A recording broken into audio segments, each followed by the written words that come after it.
خدا کا یہ ملک کوئی کرکٹ میچ نہیں ہے کہ پوری قوم آپ کا میچ دیکھتی رہے اور آپ جو ہے وہ انوکھے لاڈلے کی طرح آپ کبھی ادھر تباہی کر رہے ہیں کبھی ادھر تباہی کر رہے ہیں. میں اللہ تعالیٰ کے کاموں کو دیکھ کر اس کی کرامات کو دیکھ کر دنگ رہ جاتا ہوں. اللہ نے فرمایا کہ مفہوم اس کا یہ ہے کہ انسان اس کے اندر کتنی گند بلا ہے یا کتنا ظرف ہے. اللہ تعالیٰ نے آج تک اس کے اندر کی گند بلا یا اس کے ظرف کو جاننے کے لیے اللہ نے کوئی مشین ایجاد نہیں کی. اللہ حالات ڈالتا ہے, اللہ دے کے بھی آزماتا ہے اس کا ظرف اور اللہ چھین کے بھی آزماتا ہے بندے سے اس کا صبر. میں دنگ ہوں, میں حیران ہوں. اگر عمران خان صاحب وزیر اعظم اللہ تعالیٰ نے بنوایا, اللہ تعالیٰ نے اس آدمی کو وزیر اعظم بنا کر ایکسپوز کر دیا. وزیر اعظم بننے سے پہلے عمران خان صاحب پوری دنیا میں انڈسپیوٹڈ ہیرو تھے. پوری دنیا میں ایماندار کہلاتے تھے, عزت دار کہلاتے تھے, انڈسپیوٹڈ ہیرو تھے. اللہ نے وزیر اعظم بنا دیا. وزیر اعظم بنوانے کے فوراً بعد ہی پتا چلا یہ آدمی نااہل ہے, اس کو کام ہی نہیں آتا. نمبر 1 پورے 4 سال میں یہ ثابت ہو گئی بات کہ بھائی یہ آدمی نااہل ہے. یہ پہلے کہتا تھا کہ آئی ایم ایف کے پاس نہیں جائیں گے. یہ 8 مہینے اس نے لگا دیے اس کے وزیر نے, جب آئی ایم ایف کے پاس کے ڈالر جو بڑا ہے آج تک نیچے آنے کا نام نہیں لے رہا. بعد میں جانا پڑا. یہ آدمی کہتا تھا 90 دن میں کرپشن ختم کریں گے. 90 دن کیا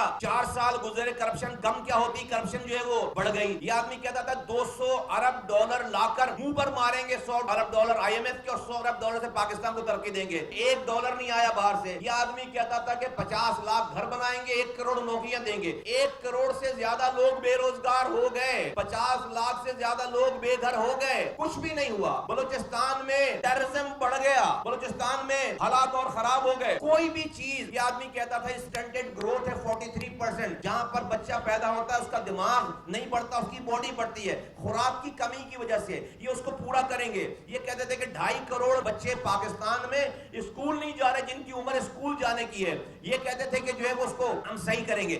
آج ان 2.5 کروڑ کی تعداد بڑھ کے 3 کروڑ ہو گئی ہے. آج وہ اسٹینڈرڈ گروتھ کی پرسنٹیج 43% کے بجائے آج 46% سے زیادہ کراس کر رہی ہے. ہم نے ان کی زبان سے سنا تھا جب یہ اپوزیشن میں تھے کہ عافیہ صدیقی کو امریکہ کے حوالے کر کے زیادتی کی گئی ہے. ہم اس امید میں تھے کہ پورے افغانستان کی ڈیل میں ہمارے ملک کا جو سربراہ ہے وہ امریکیوں سے کم ایک چیز تو لے گا اور وہ اس امت کی بیٹی کو واپس لے گا. جب سارے جنگی قیدی چھوٹ رہے تھے تو عافیہ صدیقی بھی چھوٹ کر واپس آئے گی.